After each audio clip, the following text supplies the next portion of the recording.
the pulse that is the mighty One New Zealand Warriors. This is Ruin Hammer Live, the official webcast of Warrior Nation. Warrior Nation, the official Aussie-based Warrior supporters movement. I'm your host, Hammer, and joining me as usual is my co-host and fellow Warriors Tragic, Warrior Roo. Rob, how you been, mate? How's your weekend been?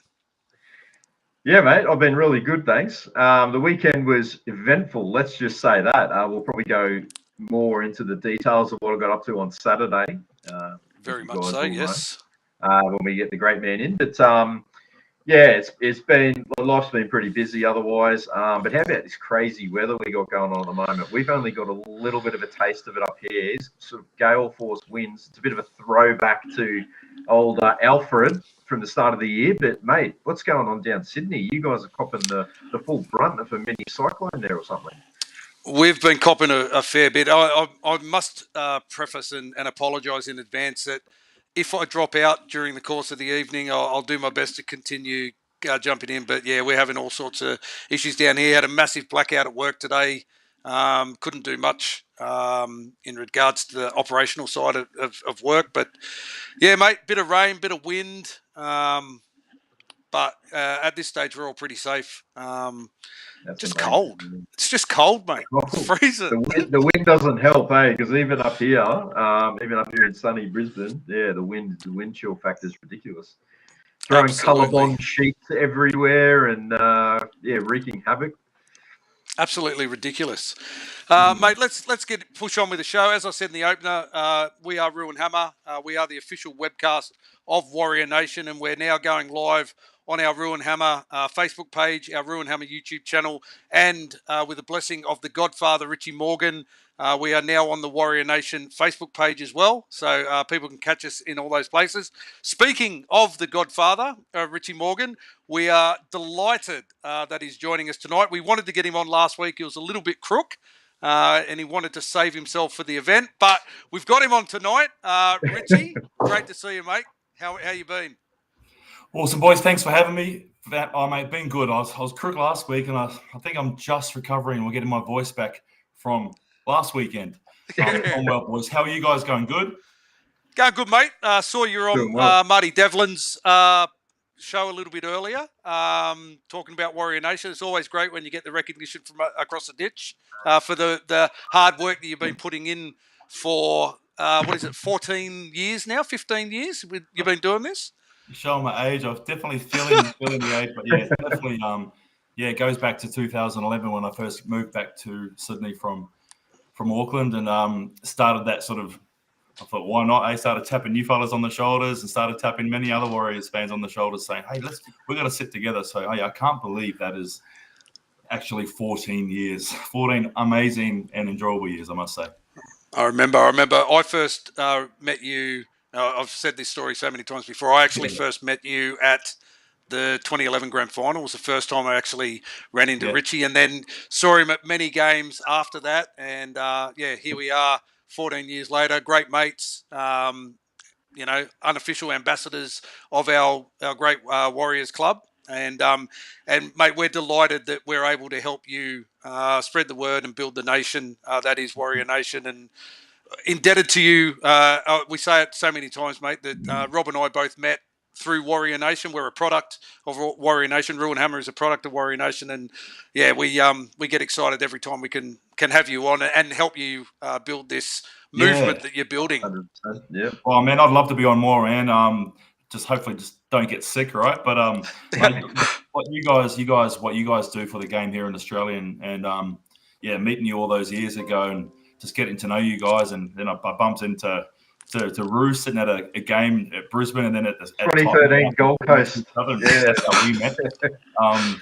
And that's footy, right? That's what I love about rugby league, man. Is like the friendships and the connections that we've been able to make over all of these years. And you guys are just a couple of many hundreds of amazing fans and absolutely here in Australia, right? And now you hear the club, and I was hear the people who are associated with the club, Cameron George and team managers. And I was over at Auckland a couple of weeks back. I was able to go to the Penrith game, and I went into the office to say hi to all the crew, and bumped into Dan Floyd, and he goes, "Oh my God, man, hey, keep up the great work. The boys love it. The boys love hearing you guys." And So that just makes me want to go harder and go longer and just get more people involved.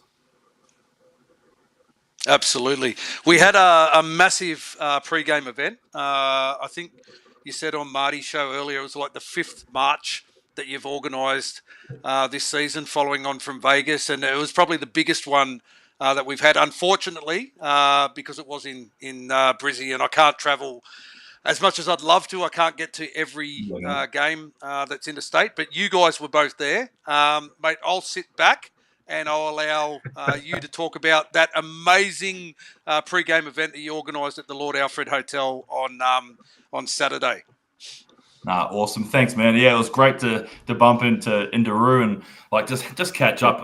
I'm so glad you came early, mate, because by an hour before kickoff, I was wanting to have conversations, and a lot of fans wanted to talk to me. So it's very hard to spend quality time with the ones that mean the most to me. So it was really good to catch up with Roo early. But the place just gradually built. We started at 11 a.m. The Lord Alfred Hotel. It's becoming a venue now that not just upstairs where we have our function on the terrace and creating that noise, fans walking past Caxton Street, looking up, seeing Warriors banners, Warriors flags, Warriors chants. It's definitely getting the word out there where we are. But 11 a.m. started. By 12:30, the place was just pumping. It was jam-packed. We were able to really step it up this weekend for this event. And with the help from the Lord Alfred, they were able to get better staff on and really streamline things, improve the service, which is beneficial for both us and them. We're able to get amazing sponsors, and we got some partners, including What's Your Team store up in Redcliffe, who are amazing. They've jumped on board with Warrior Nation to help us out, and they've got a 10% code that we'll share with you guys, and for any full priced items. So that they donated a price. Sal's Pizza, which is they were founded in Auckland, New Zealand. Sal's New York Pizza. They're opening up shops across Melbourne, Sydney, Gold Coast, and in Fortitude Valley very soon. They donated a whole bunch of gift vouchers for us to give away. And the amazing one of our Warrior Nation only, Brian Callan, he's got a Subway store up in Corinda. If you're out way and you want to have a good feed, mate, wake your Warriors jersey on and go and see Brian. He will hook you up.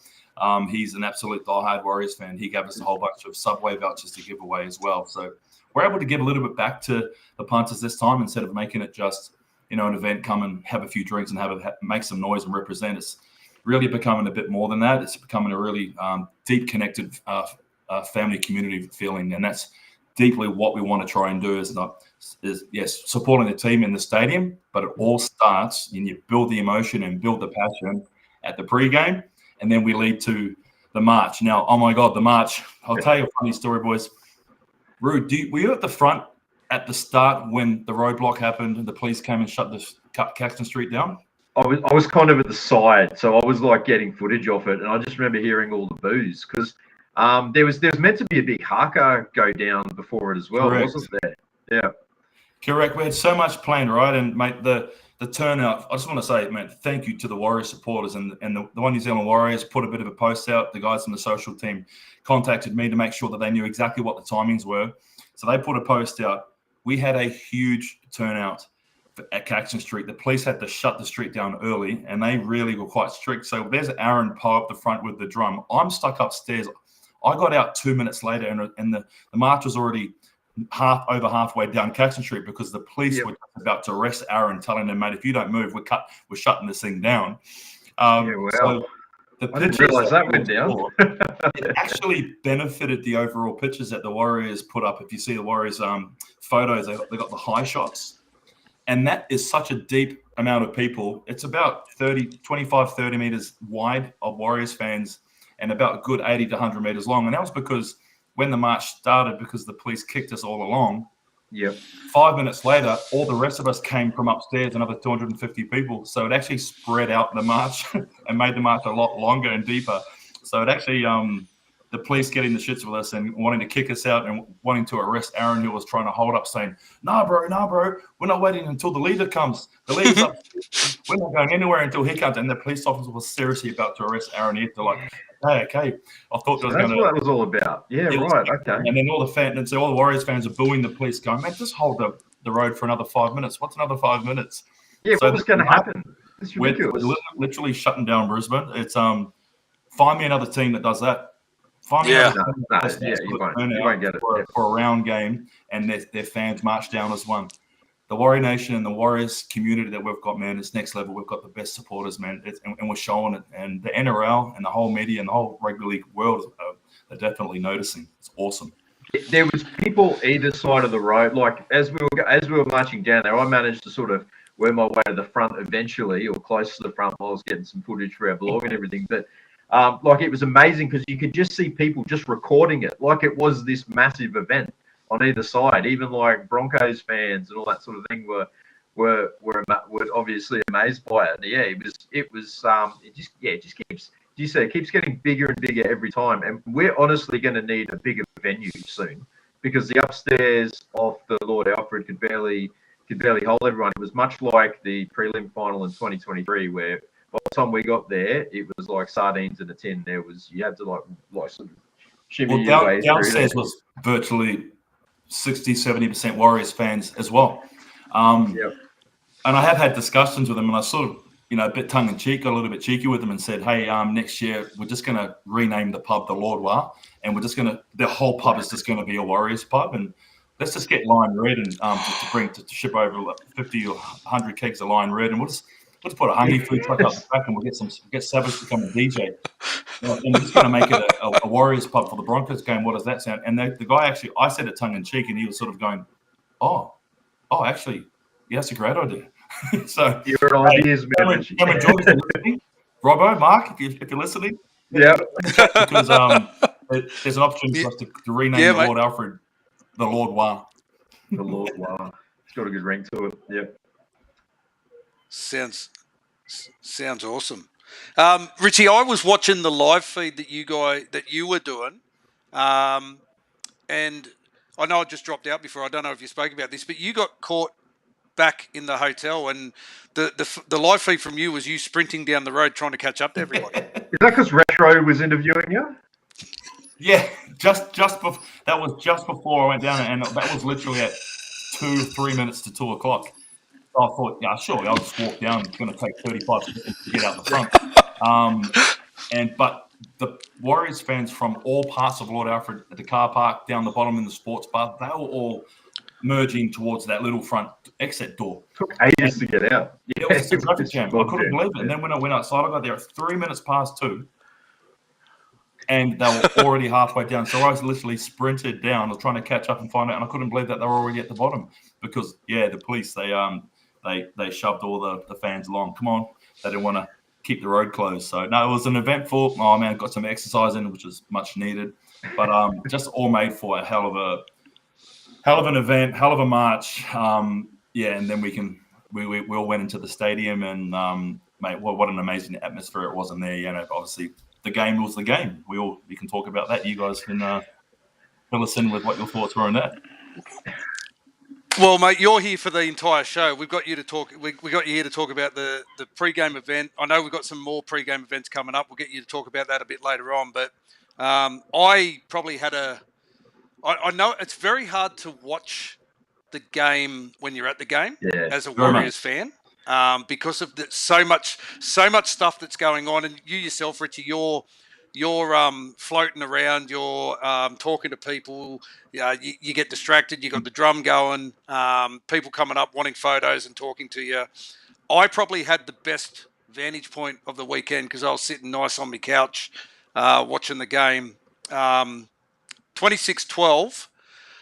What did you guys think of the game whilst you were there? There was a point in that game where I think a pass could have gone our way. I think we would have been like 20-18 with a couple of 9 minutes or so remaining, but it didn't go that way.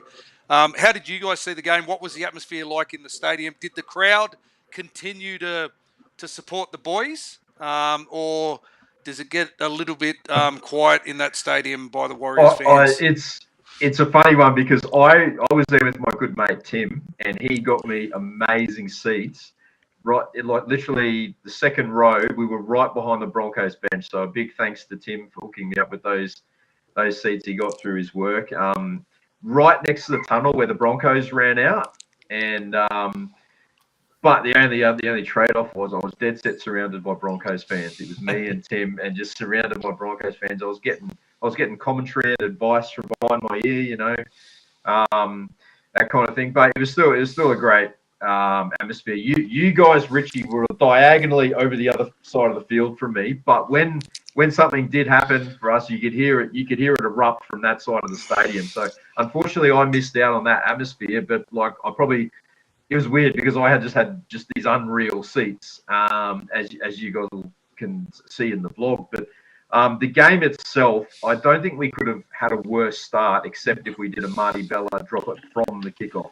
A mistake on tackle 3 or 4, and that just set the tone for the whole game. And we never really recovered, to be honest. To our credit, we got dominated for probably about 70 minutes of that game, and to our credit, we worked our way back in there after we got it back to 18-6 and then 20-12, and then, as you said, that pass that if Ed had been in a slightly better position, could caught that and latched on and potentially got it back to 2018. We would have been in a position that we probably didn't really deserve if we're fair. The Broncos were the much better side on the day, but what I'm getting at is we did show a lot of courage and determination to actually still be in the fight. So it was a bit of a testament to the culture that we do have. It was interesting to see Webby doing a Ricky Stewart down on the sideline, because I looked over and we could see him there, and was like, I don't think we've ever seen Webby down on the sideline like that before, and he was getting really into it. But yeah, look, obviously the big talking point though is the key injuries that we did sustain. Chance didn't look right after that first try that the Broncos scored, where he got poleaxed by Katoni Staggs coming through. And yeah, look, obviously he didn't return after half time, and then the incident to Luke Metcalf is extremely unfortunate for himself and the club, and obviously his history with injuries is not great. So another ACL. Couldn't have gone much worse in that regard either. But yeah, you're right, thoughts, mate. Rich? Yeah, boys, mate, you summed it up spot on there. And the crowd it started off strong, and obviously, just like any game, when you sort of make errors and they score and nothing's going your way, and the referees really throwing those 50-50s to the home side. There were some really sort of weird calls that we couldn't quite work out, and there was a couple that I was like, Aaron about, but upon watching it back twice, don't know why I do it, but we're going to say I wouldn't have done it. Yeah, you can sort of see it. There were some horrible calls, but there were some calls that and the one where we had no halfback at the scrum. Just that. Yeah. I've never seen that before. That was 2 points. Another dubious one for another 2 points. From that era. That could have gone either way though, because I don't know if you guys noticed live at the field, but CHT was coming up behind the ref to get in position for the scrum, and he blew that penalty there, and I don't know, it was one of those dubious ones. It was. I was screaming out, like, here we go, here's the Warriors scrutiny. That's one of my key things. I'm like, the scrutiny was back. I'm like, hey, we're back pre-COVID scrutiny levels here. Yeah. And I thought, yes, we dropped the ball 6-0, 12. I thought Chanel Harris-Tavita's no try that was awarded try on field. I thought that was horrifically in the bunker, because there was clear evidence twice when you could not see the ball. So how do they know that it hasn't touched the ground? And by the letter of the law. The letter of the law. You said it. The letter of the law. So where was that? They just chose it. Oh, we think it hasn't grounded, and they chose it. And that's the scrutiny that I always have been complaining about. Not as much in recent years. And then you add in that pass. And at that stage, we'd had all the injuries. We were down on the bench. We were backs against the wall. And this is when I noticed it on the field. I saw this grit come out of him. And we were gone up until that moment. And then we got back to 2012. And then Chanel with that big looping pass that Ezra Mam did. And they caught it and scored easily. And that was our chance to do that exact same play. And for whatever reason, leg speed wasn't there. The pass wasn't quite right. I don't know how it was. But, man, that should have been a try under the post 2018 with 9 minutes 39 to go. I was screaming up to everyone, celebrate now, guys. We're going to win this. Don't celebrate at the end. Let's start cheering now. Yeah. And then that happened, and it deflated the crowd big time. Certainly did. But, Yeah. you know, up and down during the game, the crowd was there. You could definitely hear it on the TV. We really tried. There were some low moments amongst the crowd with a lot of dejection, a lot of like, oh, man, we're not getting those calls. But you add in Chanel's try, which I believe should have been a try. Yep. Potential forward pass from them, potential just slightly off, and we're actually 100% in that game considering how bad it looked. Yeah.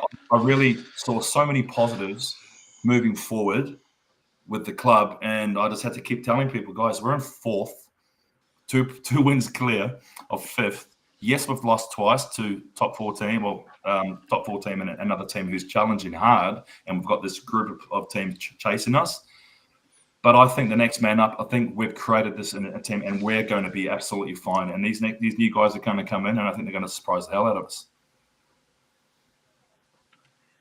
I agree. And just going back to what you guys were saying too, like the first half was probably one of the worst first halves we've put out all season. As you said, Rob, early mistake, Hikoi with that drop ball. Broncos lead 6-0. One thing I noticed watching at home was our attack looked pretty predictable in that first half, and our yardage carries where we normally get, we weren't making much with our yardage carries. We lost Wade Egan to a HIA late in that first half. We were down 18-0, and just so you guys know a couple of stats out of this one, Broncos had 60% possession in the first half. Warriors only had 9 sets with the ball. We were forced to make a whopping 70 tackles more than the Broncos in that first half, which obviously contributes to like that lackluster performance. 5 errors, 5 penalties conceded, 4 resets, set restarts didn't help. And then you compound that where we lost CNK right on half time. But I want to give a shout out to a guy like Tamati Martin, who played hooker, then had to go and fill in at Luke Metcalf, had to go and play halfback. So guys have a 14 in their side that can cover 3 key positions in the spine and not look out of place. I thought, he's been biting his getting small minutes all year, but I thought that was a good performance from him on the weekend too. Your thoughts on that, boys? Well, he is the most cool, calm, and collected player, I reckon, in our team. He is so level-headed. He's just got this, I got you, hold my beer mindset, this attitude. I love Timothy Martin, and I mean, he'll be in the side, right? And I'm so excited to have him in first grade. You're right, bro. That's very well summed up how versatile, and this is the Warrior DNA that Webster has been building over these last 3 seasons. Next man up, fill in the hole, can stay connected. I love it, man. Yeah, he comes on and does a job, like you said, in 3 key positions there, spine positions as well. So I think he's got that bench spot, and I'm at this point I'm hoping that we can retain his services past this year because he's off contract end of the year as well. That's true. And I mean, think about it, boys, too. We had the bye, we've had after the bye, and we're going into another bye. But the 2 weeks that we've lost these games, we've had to deal with losing players to injury during the game and reshuffling our back line, which doesn't help. And I'm not making excuses for the loss because, as you said, Rob, Brisbane were the better side on the day and deserved the 2 points. Can I ask you, because your seats were pretty impressive, Rob, right behind the Broncos bench, and you kept sending me photos. Can I ask, could you see the visible hard-on that Michael Ennis had when it was interviewing Reece Walsh after the game, or was that just something we could see on TV? We could see it coming out of the commentary box. No, it was so funny seeing him down there, like the ridiculous like grin on his face when Walsh was down there doing the interview, and he's just like standing there. I was like, hands where we can see the Mick, please. But yeah, from what I understand, old Mick gave him a few mentions during the game. Is that right? Mate, Mick Ennis, if he hasn't got a schoolgirl crush on this bloke, I don't know. I'm not here. Every talking about the superstar Reece Walsh. even in plays he wasn't involved in. Oh, look at Walsh out the back there. He just commands so much attention that so and so can do something else. Like, fuck off. And it's you guys both know my partner, a rugby league fan since she met me, and now she's all in on the Warriors. And she's sitting there on the lounge and she's saying to me, like, she could not get over the amount of garbage coming out of Mick Ennis's mouth every time he spoke about Walsh. We had a little side bet going because we were so surprised that, because it was that doubleheader, that weird doubleheader that they had. He got to commentate the Dolphins game later on that night, and we had a little side bet going of how many times You'd say what? Mick Ennis would mention Reece Walsh in the game that Reece Walsh wasn't playing. I said 2, she said 4, and I thought, oh my God. Oh, that's so funny. Oh. Along the lines of Reece Walsh has laid down the gauntlet for Queensland State of Origin selection. Look, don't get me wrong. Like, I've got a bit of a strange relationship with Reece Walsh now, and that obviously he started his career at the Warriors, as much as everyone wants to forget that, and they try to sort of bury that in his past. But yeah, the fact is he started off as debut at the Warriors, played about 38 games, I think, for the club, and so I mean, obviously it was disappointing to lose him, but it was like, at the time, it was a win-win situation. We got chance. He went back to the Broncos where he needed to be for family reasons. But yeah, it gets out of hand. I understand that he's a popular player, and I understand that people like him. But yeah, this kind of stuff just. Yeah, I can't even remember where I was going with that. Actually, I had another point to make, but I think I got lost in Reece's eyes, and you're starstruck, mate. He's just such a beautiful man. Yeah, he's so beautiful. Yeah. Let me say something, and it's something that maybe you guys at the game didn't notice. But I mean, Reece comes under a lot of criticism. He comes on. Don't get me wrong; he gets a lot of praise and a lot of love from a lot of people. But he does come under a little bit of criticism sometimes, and people think he's a bit of a show pony and all the rest of it. But I will say this: when the Broncos scored their first try, when Skaggs scored that first try, and he kind of shouldered CNK off the ball, and Chance was lying face down in the in goal. Reece Walsh was the first person that went over to Chance to see if it was okay. He was trailing into the in goal, and he didn't go to Katoni Staggs. Yeah. He went to Chance. So I've got to give 100%. Reece some love on that. Before he did his not as much love as Michael Ennis. Before he did all that. No, but I mean, like, that's what I was going to say. Like, Reece Walsh had a good game, but it wasn't anywhere near the best game I've ever seen him play. That's the whole thing. Like, that's why I don't understand Mick Ennis going on about it so much. Walsh was good, but he wasn't the best player on their team, and he dropped the ball right in front of us as well. So I mean, that's why I can't understand. I get that he's been out injured for a bit, and Mick Ennis has probably had like separation anxiety or something like that. But I can understand. It was so premeditated that Mick Ennis just loves Reece Walsh. It was as premeditated as the bunker was going to overrule that CHT try, no matter what. Yeah. Oh yeah. It's 100% premeditated with him. Far out though. Come on, Mick, give it a rest, eh? Anyway, boys, there's not much more we can talk about that game.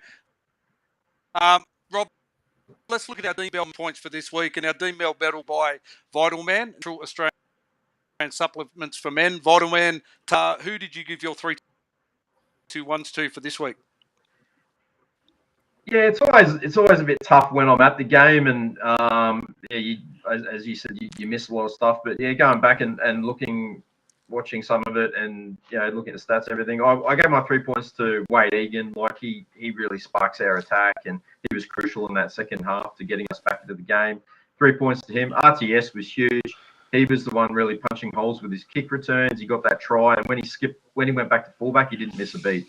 Try saver too. Yeah, try savers. He was outstanding, and we can do a lot worse than having him in that number 1 jersey moving forward.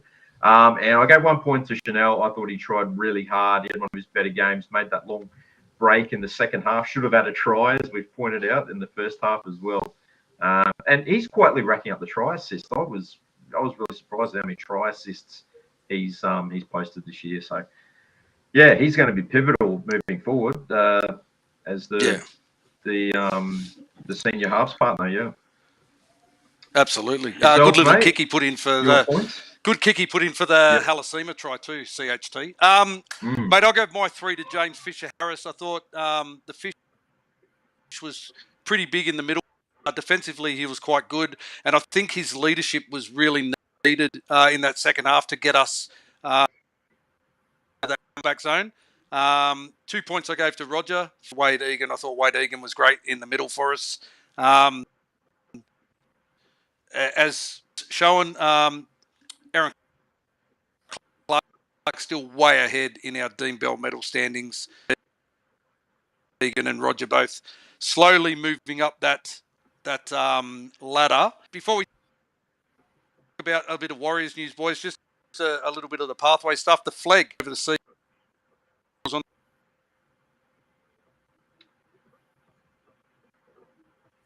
Had a win over the Sea Eagles.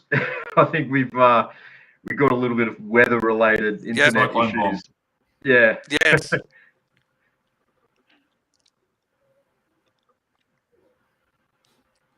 Can you hear?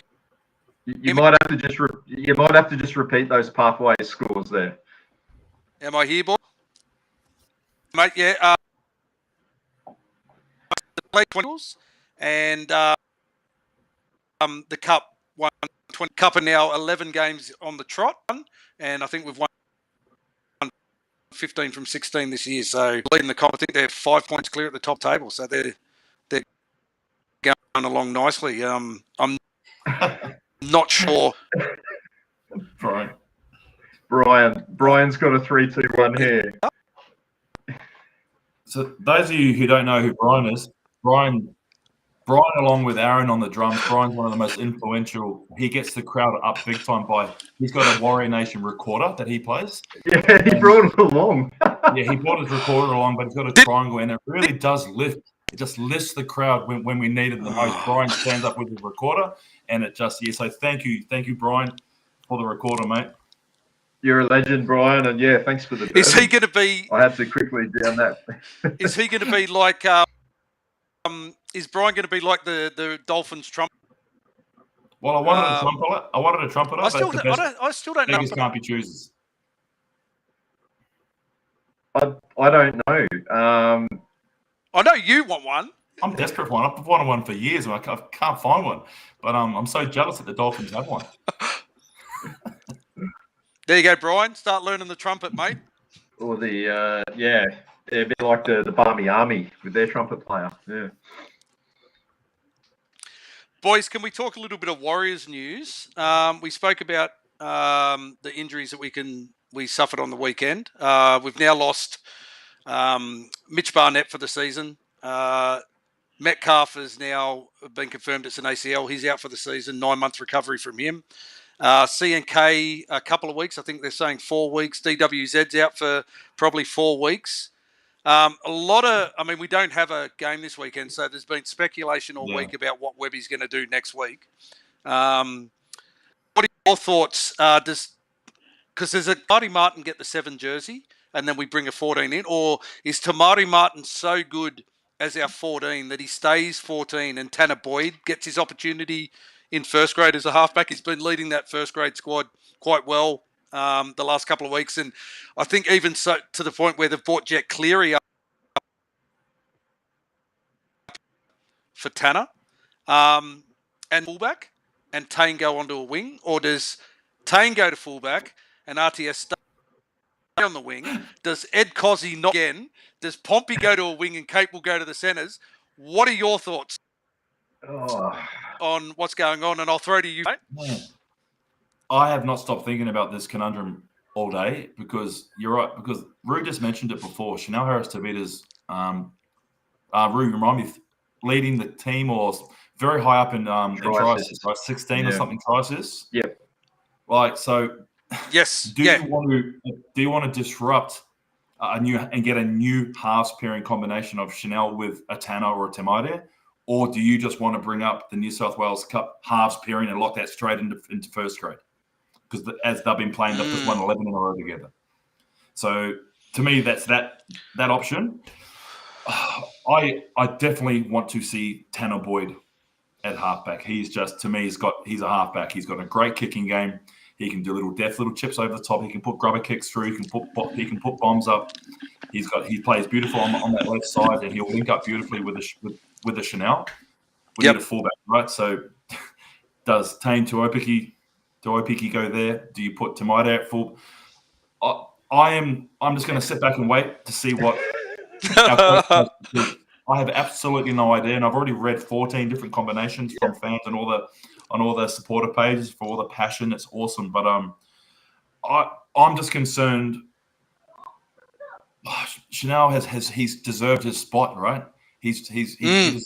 And Webby is loyal. He's been sticking to that team, so I can't see him going to a 14 position. No way. I can only see Tanner coming into the halves, and I can see Tamaida playing 14 to back and Tane to Tuopiki, but then that leaves Kossi on the wing. And but if you put Tuopiki on the wing and put Tamaida to fullback, then you're playing too many cards? I'm not sure. There's so many options. I thought it was clear cut. Initially, when it happened, I turned to Tim and I said, Tane will come in at fullback, and I reckon Tanner Boyd will come in at the halves. Starting with the halves first, I'm reasonably confident that I think Webby will go with Tanner Boyd and Chanel. I think he'll have those guys in there. I think he'll leave Tamate Martin at 14 because he was glowing in his appraisal of him in the press conference last week, and I feel like that was a little bit of a hint as to what's to come. He just fills in so many positions. You get injured to the halves, he can come in there. He's filled in at centre this year. He can fill in at fullback. The only issue I have with him being at fullback is I think Webby's very much a defensive fullback favouring coach, I suppose is how you say it. That's why they want Chance there. That's why they signed Chance. I had a chat to a couple of people at the club, and they're saying, Chance is 100% the fullback that Webby wants. So with that in mind, I'm thinking, does he then put Rog back at fullback? Because Rog is a very similar kind of player. He's a bigger body. He's great defensively. We know that. Remember all those tries he saved on the weekend, and back when he was Dally M Player of the Year, he was saving tries. He saved 2 on the weekend. Yeah, that's what I mean. Yeah, on the weekend he saved 2, and then 2018 he was saving tries everywhere, holding people up. But yeah, it's an interesting one. He likes the next man up kind of policy and putting players in their positions, which is why I was like, maybe he puts Tane in there, he leaves Roger on the wing, because he's kind of been a bit loath to put Roger in any other positions. Like, I feel like he wants to leave Roger on the wing, and whether or not he and Tane can maybe interchange a little bit. So, if we're struggling a little bit with go forward, Roger just drops back to fullback for a couple of steps. So there's like so many different options, but I don't think I can have Ed in there after the weekend. I think we need to have Pompey back on the wing. There has been whispers though that Dallin may be back. I heard some second or third hand information that I've spoken to the man himself, and he may be back to the Tigers clash. That would solve probably one headache. Yeah, so you can leave Pompey at centre. And then, but otherwise we can put Capewell in at the centres at a pinch, put Pompey out in the wing. The other thing is Rocco Berry. I mean, like he has struggled to put games together as well. So that's assuming that he's still going to be available for selection there too. So there's so many options, and I'm like you, Rich. I might just have to sit back and wait another 10 days or so until we get the team. Because I reckon every option that was potentially said, I'm happy with. Yeah, so am I, because we've got that next man up mentality this year. The guys in reserve grade, they're on a bit of a win streak at the moment. We know those guys can do the thing. The other week we went and watched, when you were down, Rob, when we went and watched the Warriors reserve grade play South at Redfern. And the 3 of us were standing there, and we had Aaron and Brian and Michael and a couple other blokes with us as well. And we were looking at that reserve grade side, and we listed 11 guys in that reserve grade team have first grade experience. Not first grade experience at the Warriors, but have first grade experience. So, like, I'm pretty sure whoever Webby brings up will do a job. Yep. But I'm like you boys. I think Tanner Boyd gets that halfback spot. I think Tamati stays on at 14 because he does offer so much when he comes off the bench and injury coverage and what have you. I can see Cape will go into centre, Pompey going to wing. That allows Halasima and Laban to start. It brings Tanner Stowers-Smith back up into that interchange bench role. And I'm going to say it. I think Tane comes in, but he's on the wing. I think Roger goes to fullback purely for his defence. Because the Tigers, as poor as they're travelling at the moment, as poor as they're travelling, they've got guys like Terrell May, Fee Guy, Seafarth, who are guys that punch holes in defensive lines. And Roger will be a kind of like the. I don't know whether Tane would have capabilities to stop some big men on the line. They bully him. They bully Tane with the high ball too. As you guys say, we'll see. Yes. Just speaking of Metcalf, boys. Third season that he's had a season-ending injury, or had an injury that has disrupted his season. Rob and I were talking the other day. It's almost like Nathaniel Roach all over again, isn't it? Just can't keep him on the park for long periods of time. So gutted for him, boys. I'm so gutted for him because we know we were there. I remember having a chat to him when he was coming back from his hammy when he went to the States and got his rehab, and he played that first half of Belmore. We were talking to him, and you sort of just see the glimmer in his eyes. Just he was so hungry to achieve and really get back on, and then hearing him speak at the end of last year how he wanted that halfback position, and he sort of the narrative was just all that he didn't care what it took. He wants the good with the bad. He wanted to be the best halfback he could be. And then he was on this trajectory. I'm gutted for the guy. I really am. I truly am gutted for him. And I don't want to think about what that means in terms of long term. I think he's young enough. He's going to bounce back stronger and faster, better than ever. Yeah. And I think you just got to look at him at what he's achieved over that last couple with his injuries and his setbacks. He wants it. He wants it so bad. So I think he'll come back stronger and faster than now. I'm just so gutted for the guy and devastated, really. Yeah, I mean, he showed what he can do. I mean, he was leading the Dally M before Dally M points went behind closed doors, and this is a guy that hasn't played first grade 7 in his whole career. Right. Bounced from club to club. He's got an opportunity. He did a bit of an apprenticeship behind Sean Johnson. Sean's been mentoring him, and he's been playing great footy. But I'm gutted for the guy too, because you don't like seeing guys like that end their careers, but that end their seasons. But he's got great company on the sidelines with him in Mitch Barnett. And I know those in the rehab that they go through can be a lonely. I remember speaking to Jazz about rehab a while back, and he said it's just so lonely when you go through it on your own. And someone like Barney to go through it with him, he'll keep him focused. I think we're all gutted for him. Just touching on Warriors news. In this jersey we saw the other day. What did you think about that leak that you saw, mate? Yeah. So you're referring to the what's obviously the Indigenous jersey that was being sold on one of the stores on Caxton Street. We got a bit of a sneak preview of that. A little bit ahead of schedule, should we say? I quite liked it actually. I thought it was a good looking jersey. It's sort of it's white in colour with a sort of faint sort of mouldy pattern over it, and then it's got like waves. It's got the red, green, and blue waves on it. Every year I say, I'm not buying any more jerseys this year, but then they release a really banging Indigenous jersey, and I'm just like, damn it, you guys. I thought it was really good. I'm looking forward to its. Exactly.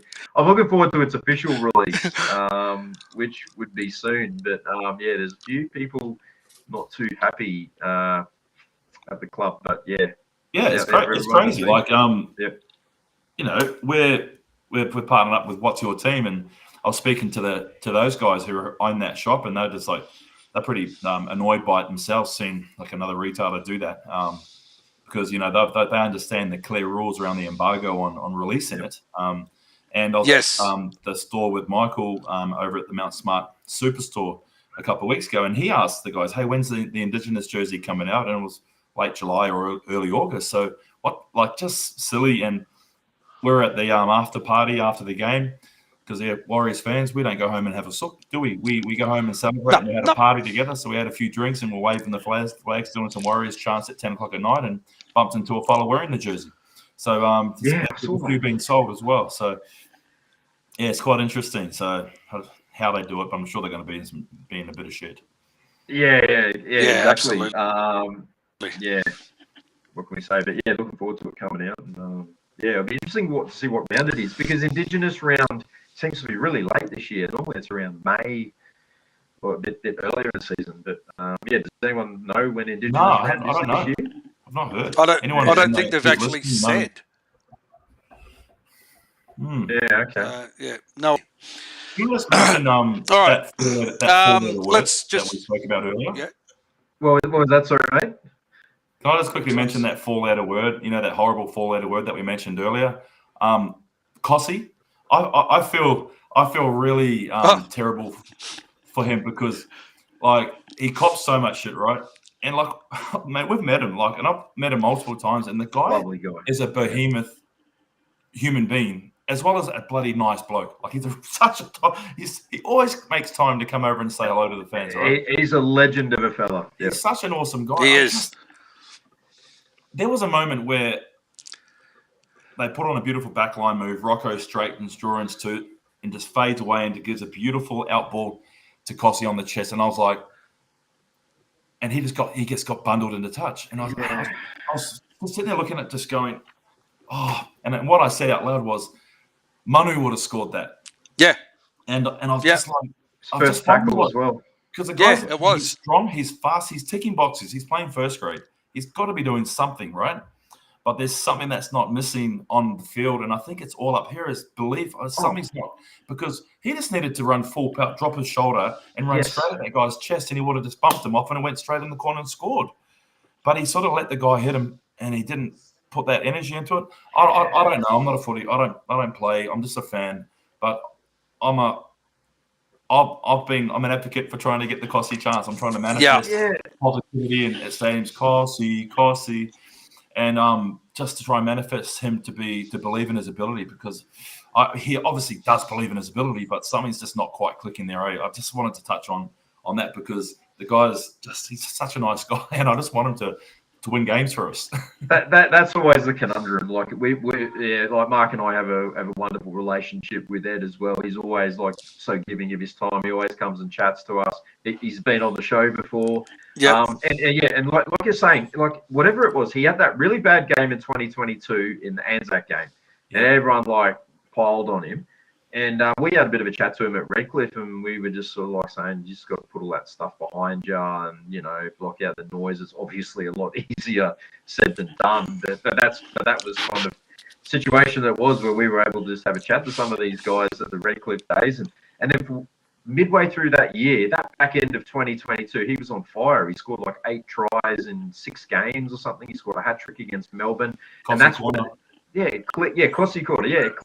Clicked for him, and he was outstanding, and he carried that form early in 2023, and then he got that injury in Magic Round, and it seems like his confidence got sapped again, and last year he probably didn't have his greatest season either, but Magic Round he had a really good game. He played with like a broken collarbone or something like that. He showed great courage.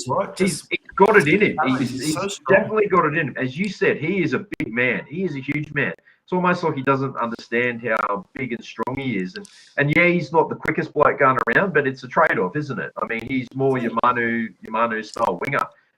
He's not much smaller than Manu. He is a really big man when you see him in person as well. So, like, we always wish him the absolute best, because I said he's a lovely bloke. And it's just a shame that every now and then he just has these games that, are just not up to scratch.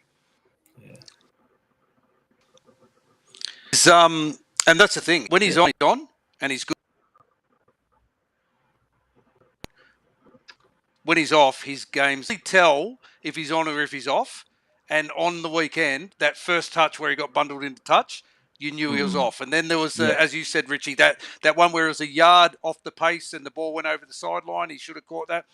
Just, there was just some things happened. But, mate, do you remember, Rich, we were at his debut game. Remember they pulled him off, he was stacking shelves at Woolies when the Warriors were based at Terrigal. And, I can't remember who we played. I don't know if it was Cowboys. the Knights. It was the Cowboys, was it? Cowboys, yeah. So, and as you said, Rob, he's a wonderful bloke, lovely human being. He's just one of those guys, like he's so quietly spoken that you just think he needs to get a bit of mongrel about him, you know?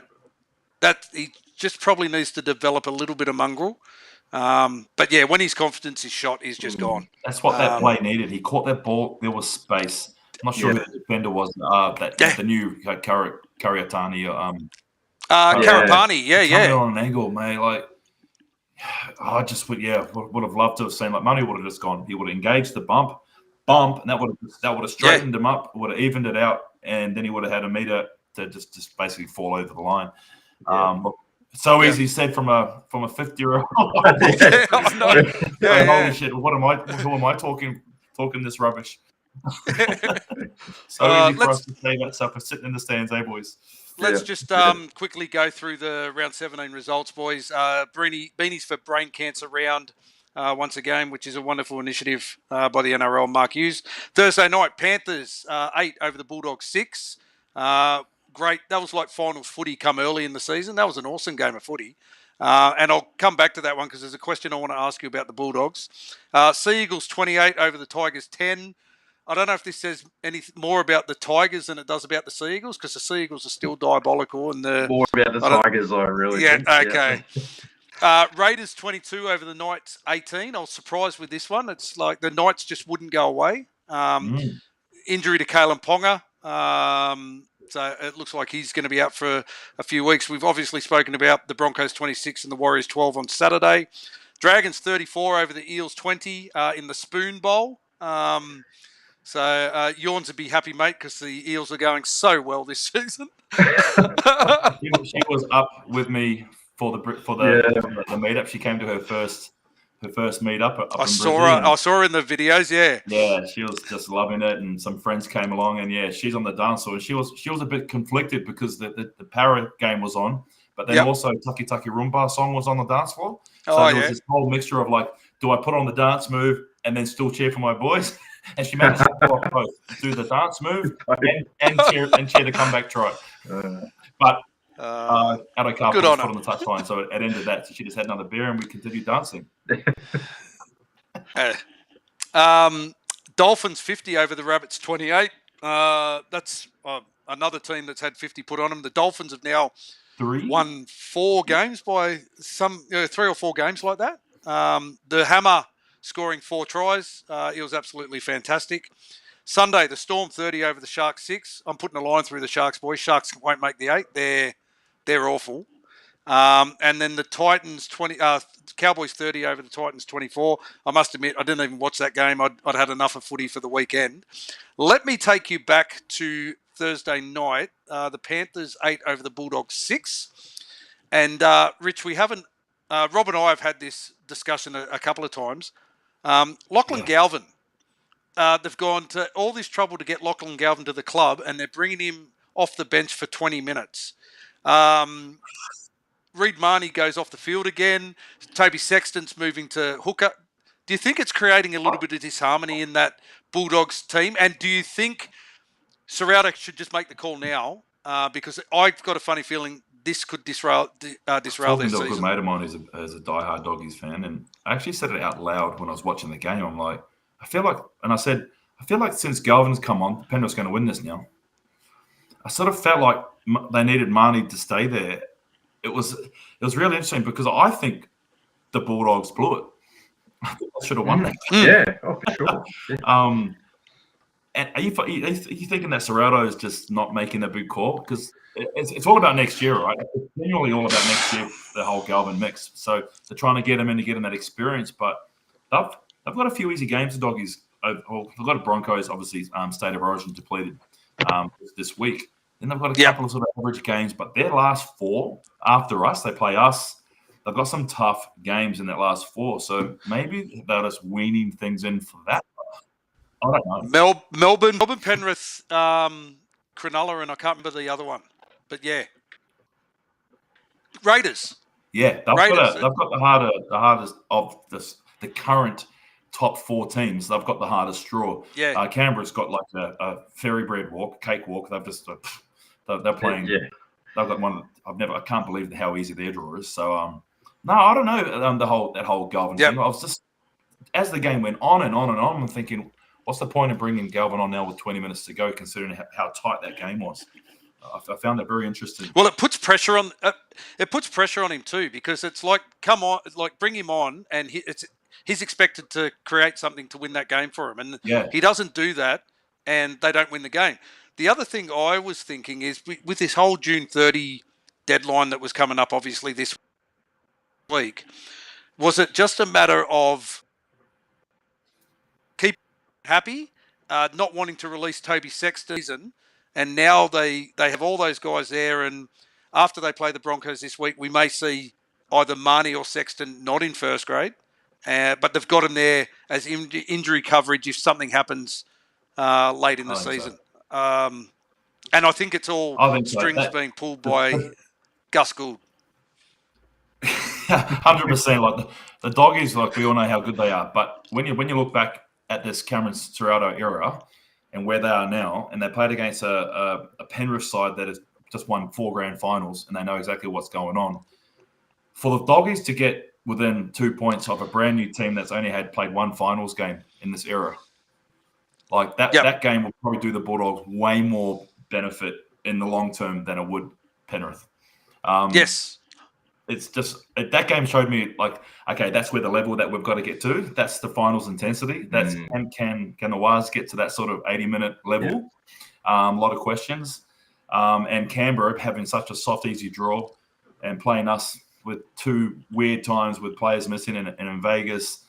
There's a chance that we're going to be playing, that we potentially could be playing Canberra in Canberra. There's definitely a storyline of round 1 of the finals, them top of the table, we're finishing 4th, and Melbourne and Bulldogs 2nd and 3rd will play each other. And there's a high potential that, in my opinion, I've looked at the draw, so it's going to be interesting to see how things all play out and each individual team's run, to how that benefits them, gets them finals ready.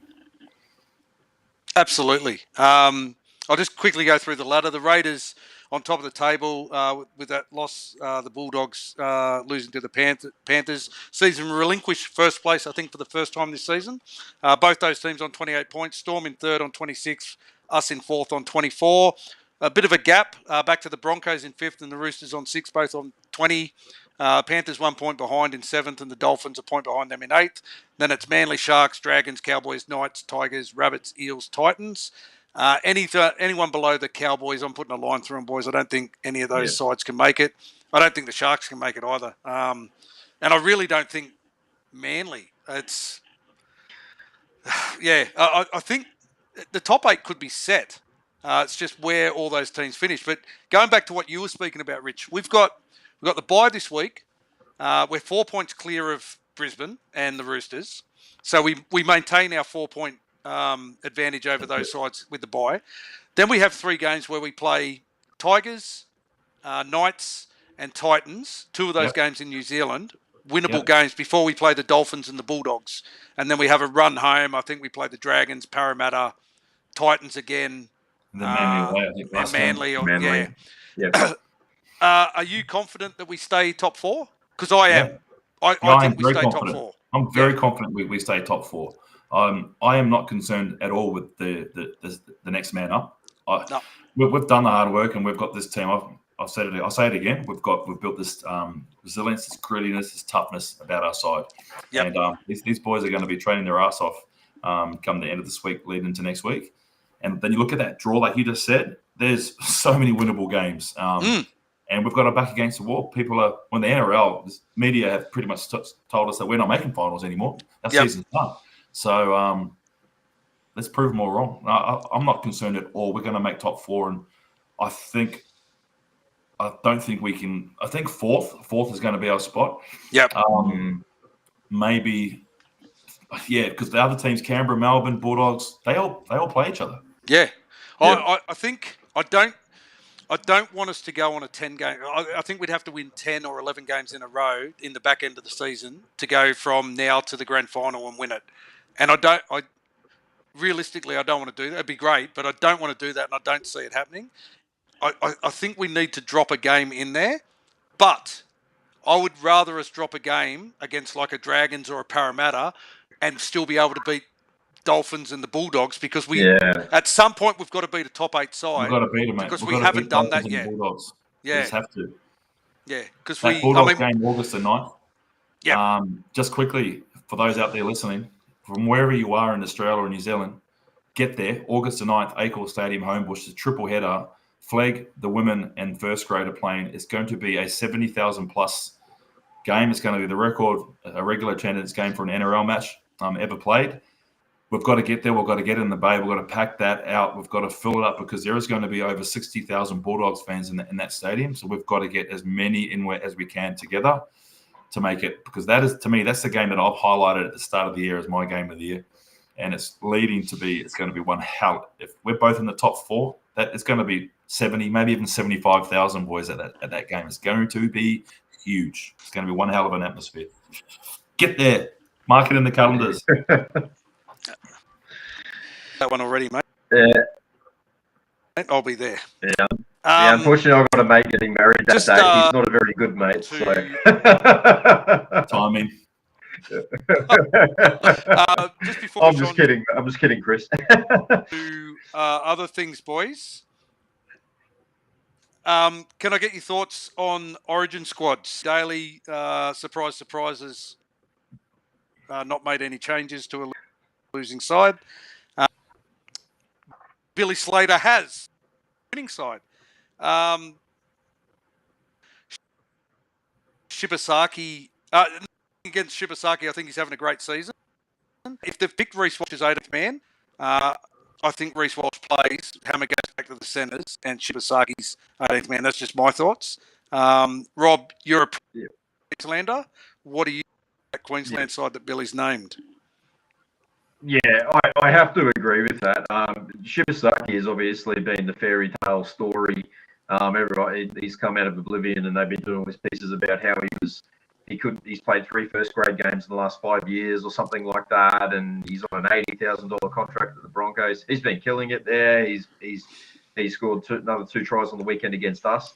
So he got the call up. But like you said, I don't see the point of having Reece Walsh in the squad if he's not going to be in there in somewhere. So I think Billy's just playing a little bit safe. He's coming back from that PCL injury that he got against us. Yeah. So I reckon he's just going to make sure that Walsh gets through a few training sessions, make sure he's good to go. And then, like you said, mate, and we've been discussing this, we'll probably see Walsh go back to fullback, Hammer go into the centres, and unfortunately Shibasaki will probably miss out. We were saying, would it be Shibasaki or Toa? Toya's done quite well. Like what we were saying this afternoon, Mark, he's kept Latrell Mitchell fairly quiet in the Origin so far, so he would hold his spot. Yep. But, I'm expecting that something like that will happen. So we'll see Walsh back there, and Mick Ennis can start getting excited. I'm just going to add one thing. I just want New South Wales to win, and that's it. End of. Yeah. Yeah, go on, Rich. Sorry, What'd we you got say? a delay here. I just want to say one thing. I just want New South Wales to win. I couldn't care less who's in it. New South Wales to win. Yep. Yeah, that's what I always say. I say that to Mark as well. I think I'm a Queenslander, and obviously I want Queensland to win, but I'm always Warriors first and Queensland second. So I don't care what happens in Origin as long as Warriors go well. Warriors first, Kiwi second.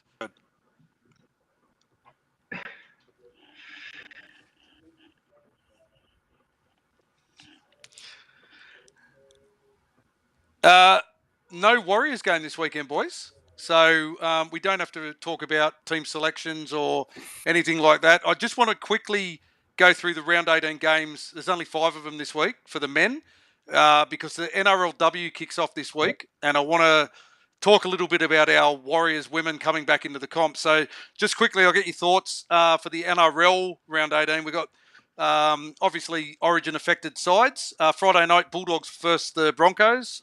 Who wins that one? Broncos. I think the Broncos are back. You reckon the Broncos? Yeah, I reckon the Broncos. With all their Origin guys out. They've still got a no pretty Payne good... Haas, no Paddy Carrigan, no Reece Walsh. Yeah, and I think they've still got a pretty good team on paper. I think they'll win. Yeah. Okay. I want the Doggies. I want the Doggies to win.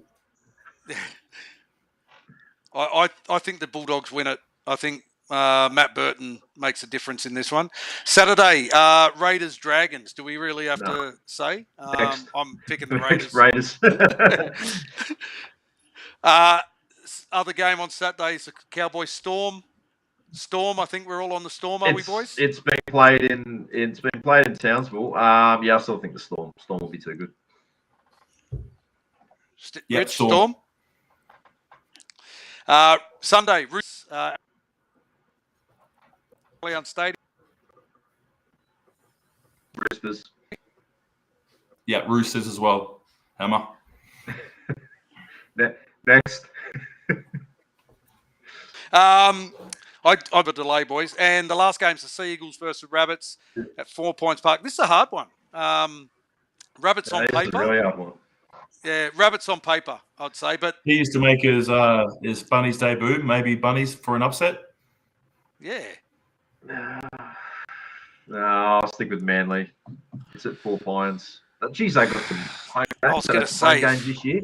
Haven't the Broncos just had 3 in a row. Yes. I mean, we expect the Broncos to basically get a full season of home games, but Manly, geez, they seem to be playing at home every week. Ridiculous, isn't it? Yeah. As I said before, boys, the NRLW kicks off this weekend. First round this weekend. I just want to talk about the Warriors. The Warriors, our Wahine Toa of 2025. They return to the NRLW after 4 long seasons out of the competition. The last season the Warriors played in the NRLW was the 2020 COVID-affected season. Back in those days, there was only 4 teams in the comp.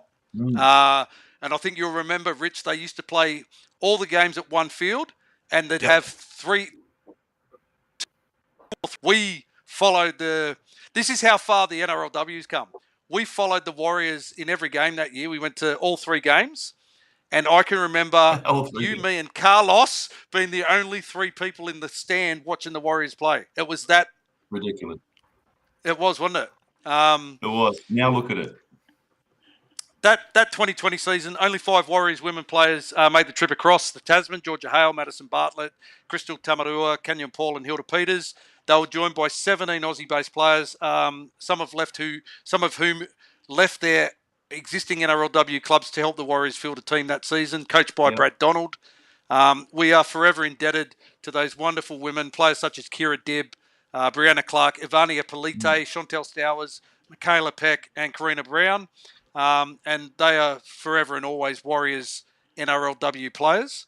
Awesome. This Sunday, though, boy, a new era in Warriors women's NRLW begins. The last time the Warriors fielded a side in the NRLW, as I said, there was only 4 teams, the Warriors, Broncos, Roosters, Dragons. Since then, the game has grown with the inclusion of 7 more teams, the Knights, the Tigers, the Raiders, and this season it is up to 12. We were hopeful some of our previous club, however, contracts in the NRLW now, a lot of these girls were locked into contracts.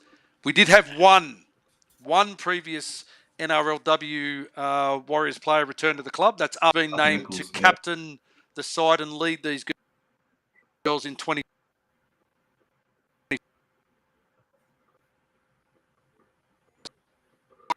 NRLW.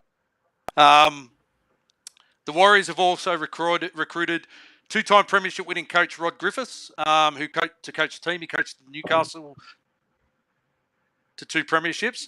And it was interesting to hear him talk during the week because here's something that people have to get. Yeah, bookies give us no chance. Over 75% of our squad have had no previous NRLW experience. So Wow. expectations aren't high in terms of premiership glory. But we have been able to lure some Kiwi girls with NRLW experience back to the club. Harada Butler, Maya Hill-Moana, Layshawn Albert-Jones, Matakino Gray. We've also got Emily Curtin come across. She's played 9 games at the Tigers and the Eels. And Emanati Paki, who's Queensland Origin player. She's come to the club.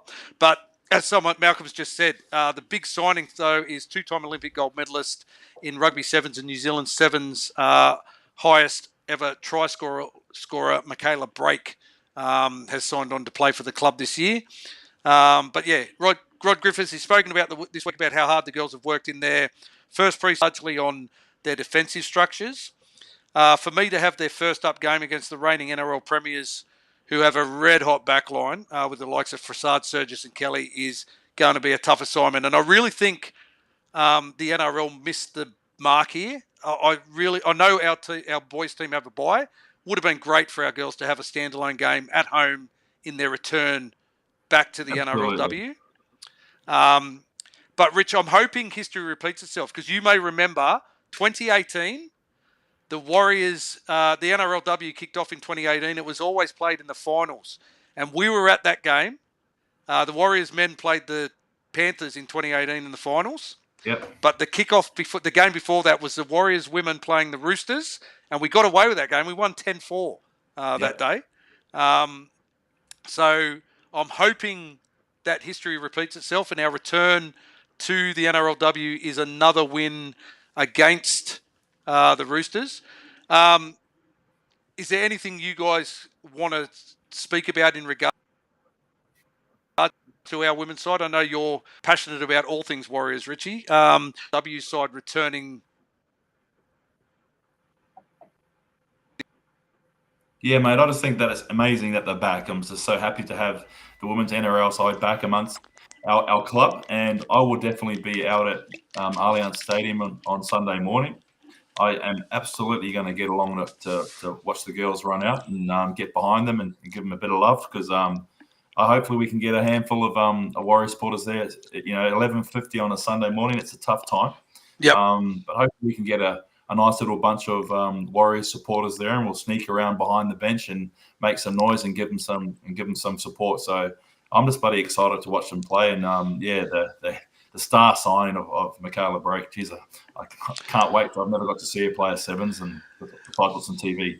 I can't wait to hopefully see her get a cutout ball and sprint down the sideline. That'll be pretty cool to watch. Yeah, well, I made the bold prediction in our prediction show at the beginning of the year that she will be the highest try scorer in the NRLW this year. So I'm hoping she gets off with a try or two this weekend. Rob, you've got the team list for this week for our girls. One player not making their NRL or club debut. We've got 16 girls that are going to be added to the list of 50 that have already represented our NRLW club. Mate, do you want to take us through that team list? Yeah. If you can. Some tricky names in there. Yeah, please excuse some of my attempted pronunciations, but fullback, you mentioned it before, returning to the club, Arpy Nichols on the wing, again, Michaela Brake and making her Warriors debut, and Peyton Takimoana. Centres, Taisha Ikanasio and Ematina Paki. The halves, Patricia Malipo and Emily Curtin. The front row, Harada Butler, Capri Peku, Lavinia Kitai. Second row, Shakira Baker, Kaya Atai and Lock Layshawn Albert-Jones. On the bench, Lydia Turua-Quedley, Maria Pukitapu, Ashley Matapo, Makatino Gray, and extended bench, Michaela Eli, Tyra Watere, Ivania Lawatiti, and Avery Rose Carmont. George Carmont's daughter, isn't it? I believe so. Lawatiti name in there as well.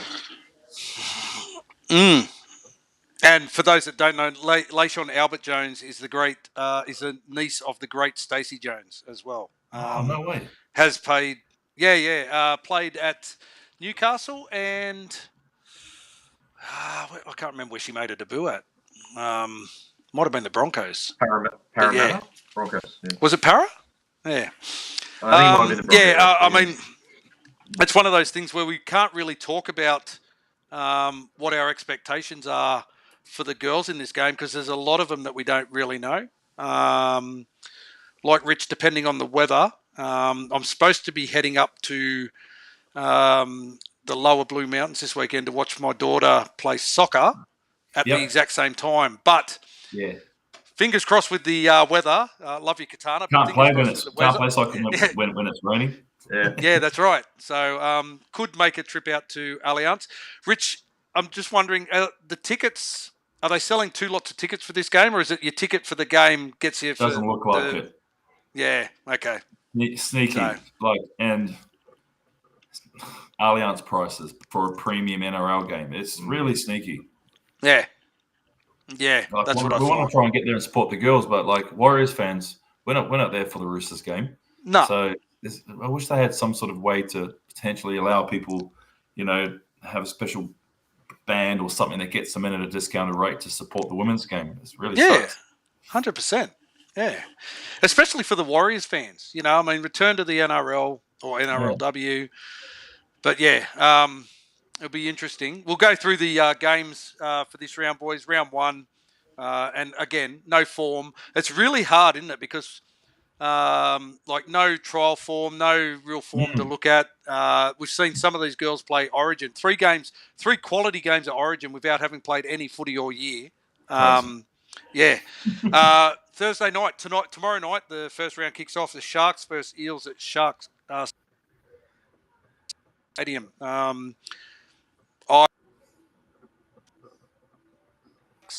Eels have a couple of key doing some personnel changes as well. But I'm tipping the Sharks in that one, boys. Sharks. Yeah, I'll stick with you guys because I absolutely have no idea. I'm sorry, I'm going to be so honest here. I'm going off rugby. I'd like the league to be the winner. Yeah. Bulldogs on Friday night. They play their first NRLW game. They're up against the Knights, former 2-time premiers. I think the Knights will be too strong in this one, boys. Knights, yeah. That's one game that I did see that the Doggies had a preseason game against Parramatta and they won. Yeah. So that's the only game that I saw a little bit of, and I heard that they won. So on that basis, I'm going to go Doggies. Nice. Good on you. Saturday, Broncos versus Tigers up at Totally Workwear Stadium. I think the Tigers women's side is just as much of a basket case as the men's side. I think the prices on this is the Broncos $1.10, the Tigers $6.50. I'm going to be tipping the Broncos in this one. Tamika Upton heading back to Brisbane. Broncos. Broncos will be way too good. Too good. Yep. Raiders Dragons at GIO Stadium. I'll go the Raiders in this one. Raiders girls at home. Yep. Cowboys versus Titans at Queensland Country Bank Stadium. I've got to go the Titans, and I'm only going the Titans because of Georgia Hale. I can't tip a team against old G. So Titans for me in that one.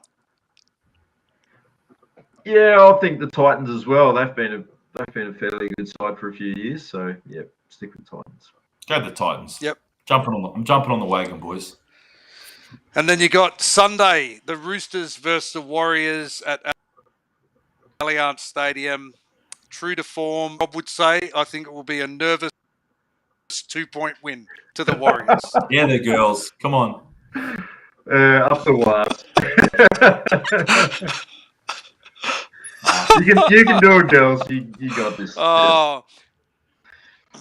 I hope we surprise them. I love it when we've written off everything. Richie, I want to hand and run amok and surprise everyone. It's going to be awesome to see. But it's going to be a tough challenge with that bloody star-studded bloody plays in that back line for the Roosters. Absolutely. Mate, I want to throw to you now, Richie, to talk about the Warrior Nation updates. Every week we tell everyone to jump on the Warrior Nation page, go to the events page, and you can see all the events that Richie has organised, the pre-game events that are happening at all the games in Australia. We got one coming up at Newcastle, one for the Bulldogs, one for the Titans at Seabus, and the last one at Manly. Mate, I'll hand the floor to you. Do your Beautiful, spiel. brother. Tell us all about the upcoming... The next event, obviously, we've got the buy into the Auckland crowd running amok and making some noise over there at Mount Smart, and then the Warrior Nation, the Australian supporters back here in Newcastle. So we're going to be having a bit of a pre-game catch-up. We're going to be meeting up at the West Club Lambton. It's about an 8 to 10 minute walk down to the stadium. So we're going to meet at the West Club Lambton. We'll walk down together.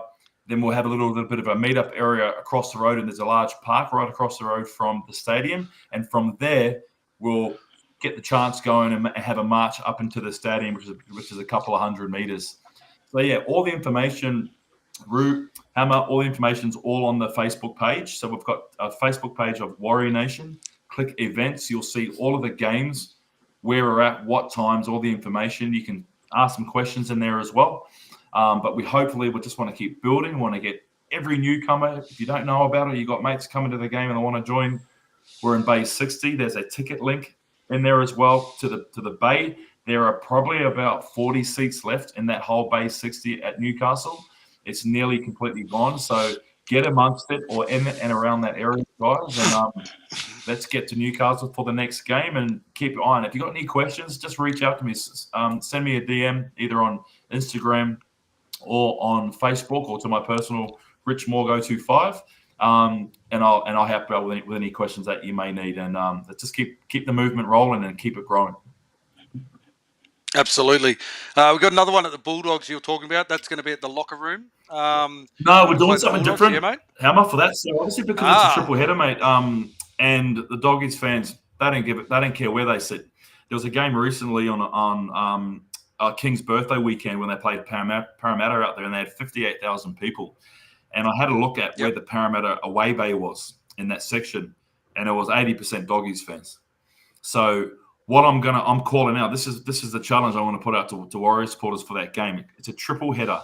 My challenge to you is that we get into the away supporters bay for the kickoff for the women's NRL match, and we practice and we warm up all of our voices and all of our chants for the girls. And that's where we're having the pre-game meetup. The pre-game meetup is in the away supporters bay for the women's NRL match. We've got to get there early. We cannot risk going to venues here or there. Look, if people want to go to pub, go to venue, that's fine. I'm not going to stop you, but I'm just asking you to please. We've got to sit together. They're going to have 60,000 plus Bulldogs fans in that stadium.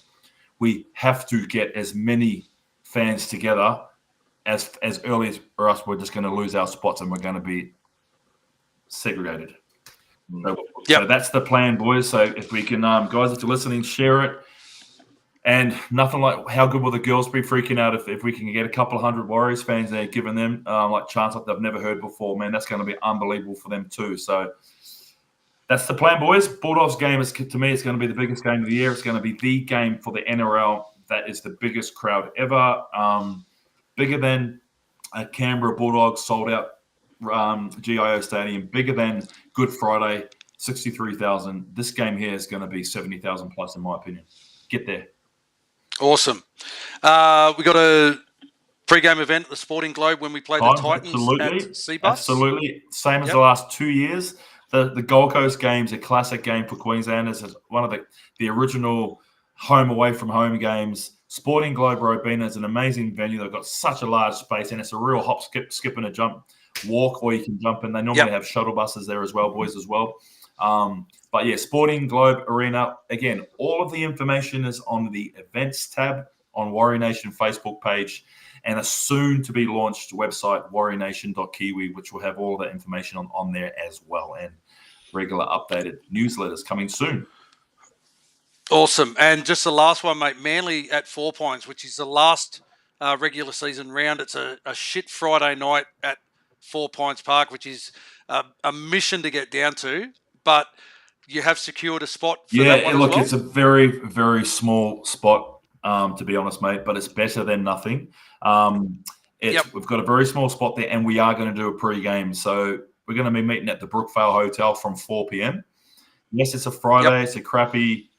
Let's have a bit of fun. Let's get there and let's get and have a pre-game meetup for the first time ever in Brookie. And it's a 4-minute walk from Brookvale Hotel up to the stadium, up to 4 Pines. Have a few lemonades, a couple of teas, and some salad before we head up there. Get all charged up and get up there to support the boys. Which, the last regular season game. Who knows what the situation is going to be at that time of the year? But regardless, Warrior Nation supporters get there, and we're loud and proud, regardless of how the team's going. So hopefully we can see you all there for the end of the year, guys, and keep this moving going, baby, up to us. Absolutely. And when we finish the comp as minor premiers, that will be the last opportunity you get to see the Warriors in Australia before we play the grand final, because we'll have 2 finals home games in New Zealand. So, so as Richie said, get on the Warrior Nation Facebook page, go to the event section, the information. The man's the most approachable man you'll ever meet, or you can contact him direct. Mate, always awesome having you on the webcast, mate. And like I said at the beginning of the show, we are forever indebted to you for bringing Rob and I together in this capacity as Ruin Hammer. And we're very thankful that we're able to stream our stuff on the Warrior Nation page to keep all the Warrior Nation engaged.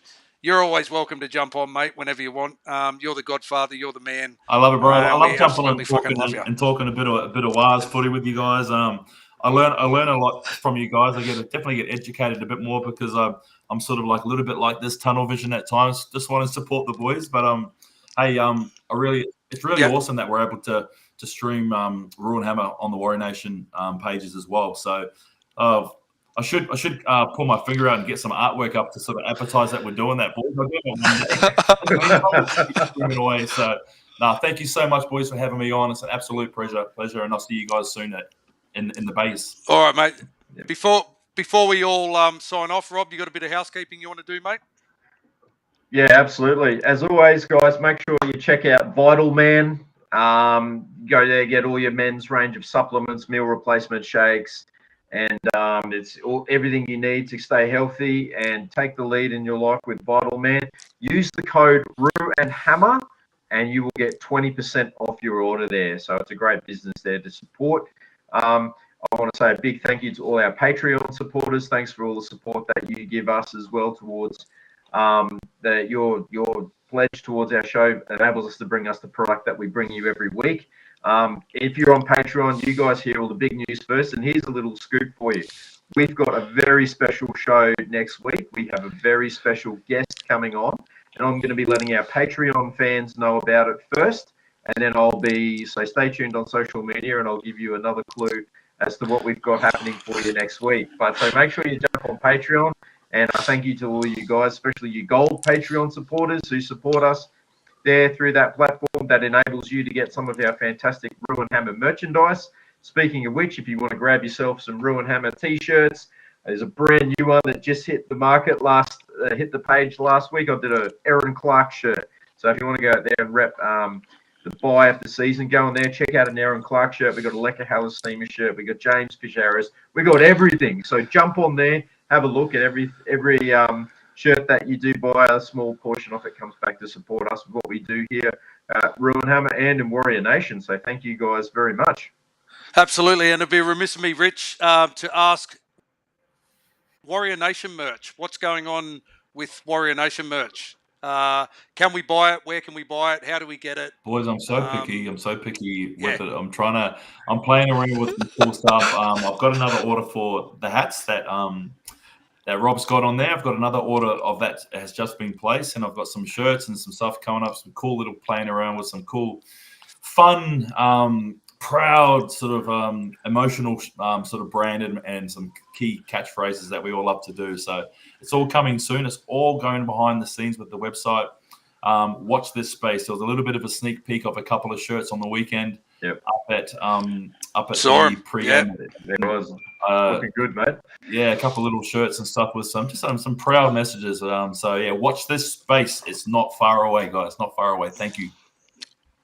Awesome to hear. Just want to give a shout out. I noticed my cousin Duncan's in the chat there. Hey, Dunk. Kia ora, my cousin. Miss you. He's a Melbourne supporter, so, I don't know why. Just want to say thank you to... Just want to say, you met Duncan, Rob, at my dad's funeral. Yeah, I did. Yes. Duncan was up from Melbourne. You would have met him. Duncan. Yep. Absolutely. Just want to say thank you to everyone for joining us tonight. Another massive thank you to Richie Morgan, the godfather of Warrior Nation, who has, single-handedly for 14 years built up what is now something that everyone is that is gaining a lot of traction. Everyone is very proud of, mate. You're an absolute legend. Like I said before, welcome to come on this podcast, this webcast, anytime you want, and we are so thankful and appreciative that we can stream on the Warrior Nation pages. Just want to reiterate that to our Patreons, we thank you very much for your support. Keep looking at your emails. Rob will be sending an email about our very special guest next week. Next week's show will be on Thursday night after Origin. We're not going to clash with Origin. All I'm going to say is that our special guest may or may not have played Origin, and he has been on our show before. So if you're regular followers of Ruin Hammer, you can go back through our catalogue and see what former Origin players we have had on our chat, and you may be able to work out who we may be getting on the show. Yeah. But yeah, thank you to everyone for tuning in. No Warriors game this weekend for the men, but make sure you get out if you're in Sydney to try and support the girls. And if you can't, follow them on whatever streaming service is showing it. I don't even know what. KO? And Gem or 9 Now, and I don't even know. So maybe on Cable or Fox here in Australia, maybe Sky Sport New Zealand. I'm not sure, but if you can, get out and support the girls. Make sure you watch them. Thank you very much for joining us, and we will see you all next week. Up the wires. Up the wires. Take care, everyone.